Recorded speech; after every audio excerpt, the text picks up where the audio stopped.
السلام علیکم ورحمۃ اللہ وبرکاتہ۔ میں نور الدین عمری، خطیب مسجد عباد الرحمن گولکنڈہ حیدرآباد سے آپ تمام ناظرین کو خوش آمدید کہتا ہوں۔ دوستو، دین اسلام فطری دین ہے، سیدھا سادہ ہے اور بہت ہی آسان بھی ہے، لیکن افسوس صد افسوس کہ بعض نام نہاد ملاؤں نے اس اسلام کے صاف و شفاف و چشمے کو بدعات کے ذریعے گدلا اور گندا کر رکھا ہے۔ کوئی اسلامی مہینہ ایسا نہیں ہے جس میں خود ساختہ عبادات، بے ڈھنگے معاملات اور بدعات رائج نہ ہوں، مگر ماہ رجب تو وہ مظلوم مہینہ ہے کہ جس میں بدعات کی کثرت اور بھرمار ہے۔ رجب کا مطلب کیا ہے؟ رجب کا لغوی معنی عزت اور تکریم ہے، کیونکہ زمانہ جاہلیت میں اس مہینے کا بہت زیادہ احترام کیا جاتا تھا، اس لیے اس ماہ کو رجب کے نام سے موسوم کر دیا گیا ہے۔ کتب تواریخ میں اس ماہ کے تقریباً 13 نام ذکر کیے گئے ہیں۔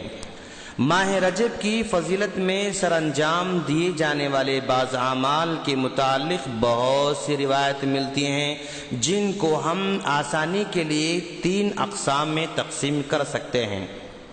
نمبر 1 احادیث صحیحہ، نمبر 2 احادیث ضعیفہ، اور نمبر 3 من گھڑت احادیث، جس کو احادیث موضوعہ کہا جاتا ہے۔ ماہ رجب کے تعلق سے نبی کریم صلی اللہ علیہ وسلم سے وارد صرف ایک صحیح حدیث ہے دوستو، جس میں حضرت ابو بکر رضی اللہ تعالیٰ عنہ فرماتے ہیں کہ اللہ کے رسول صلی اللہ علیہ وسلم نے فرمایا، زمانہ اس حالت میں پلٹ آیا ہے جس حالت میں اس روز تھا جب اللہ تعالیٰ نے زمین و آسمان کو پیدا کیے تھے۔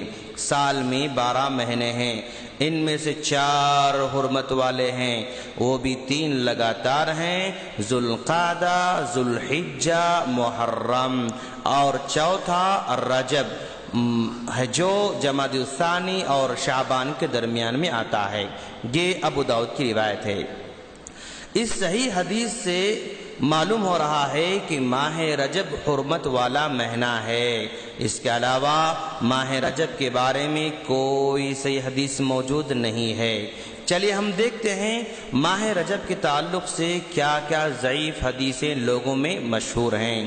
نمبر 1، نبی کریم صلی اللہ علیہ وسلم نے فرمایا، جنت میں رجب نامی ایک نہر ہے جس کا پانی دودھ سے زیادہ سفید اور شہد سے زیادہ شیرین ہے۔ جو آدمی ماہ رجب میں 1 دن روزہ رکھے گا، اللہ تعالیٰ اس آدمی کو اس نہر سے پانی عطا فرمائے گا۔ دوستو، ابن جوزی رحمہ اللہ نے کہا ہے یہ روایت مکمل ضعیف ہے۔ اسی طرح ایک بہت ہی مشہور اور معروف روایت جو کہ احمد کی ہے، حضرت انس بن مالک رضی اللہ تعالیٰ عنہ کہتے ہیں کہ اللہ کے رسول صلی اللہ علیہ وسلم ماہ رجب کے آغاز میں یہ دعا مانگتے تھے، اے اللہ ہمارے لیے ماہ رجب و شعبان کو بابرکت بنا اور ہمیں ماہ رمضان تک تو زندہ رکھنا۔ ناظرین، یہ حدیث بھی بہت زیادہ سخت درجے کی ضعیف ہے۔ یہی روایت لوگوں کے اندر بہت زیادہ ہے اور ہر جگہ اسی روایت کو پھیلایا جا رہا ہے جو کہ مکمل ضعیف روایت ہے۔ اسی طرح اور ایک حدیث نبی کریم صلی اللہ علیہ وسلم نے فرمایا کہ رمضان المبارک کے بعد ماہ رجب و شعبان کے علاوہ کسی مہینے میں مکمل روزے رکھتے ہوئے نہیں دیکھا۔ تو گویا اس حدیث بتایا جا رہا ہے کہ رجب کے مہینے میں اللہ کے رسول صلی اللہ علیہ وسلم کثرت سے روزہ رکھا کرتے تھے۔ یہ حدیث بھی حد درجے ضعیف روایت ہے دوستو۔ چلیے اب ہم رجب کے تعلق سے من گھڑت احادیث کا رخ کرنے جا رہے ہیں۔ نمبر 1، ماہ رجب کی باقی مہینوں پر فضیلت اس طرح ہے جس طرح قرآن مجید بقیہ تمام اذکار سے افضل ہے۔ ناظرین، یہ روایت من گھڑت ہے۔ دوسری روایت یہ بیان کی جاتی ہے رجب کا مہینہ اللہ کا ہے، شعبان کا مہینہ میرا ہے، رمضان کا مہینہ میری امت کا ہے۔ تو ناظرین، یہ حدیث بھی مکمل طور پر من گھڑت ہے۔ ایک روایت بیان کی جاتی ہے کہ رجب اللہ کا مہینہ ہے، جس نے اس مہینے میں روزہ رکھا اس کے لیے اللہ کی خوشنودی واجب ہو جاتی ہے۔ ناظرین، یہ روایت من گھڑت ہے۔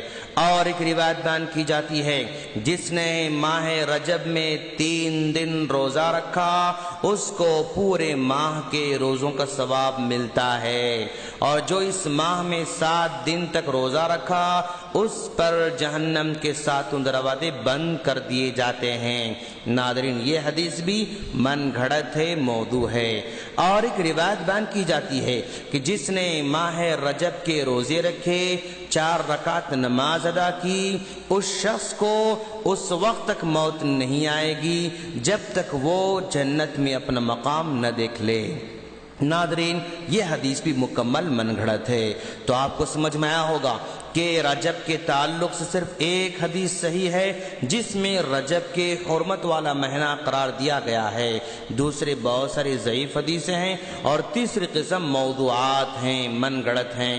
ہم اللہ سے دعا کرتے ہیں کہ باری تعالیٰ تو ہمیں صحیح اسلام کو جان کر اس پر عمل کی توفیق عطا فرما، اور بدعت خرافات سے تو ہمیں دور رکھنا، آمین۔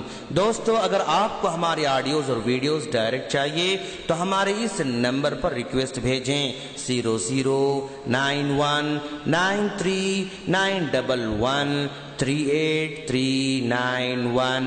السلام علیکم ورحمۃ اللہ وبرکاتہ۔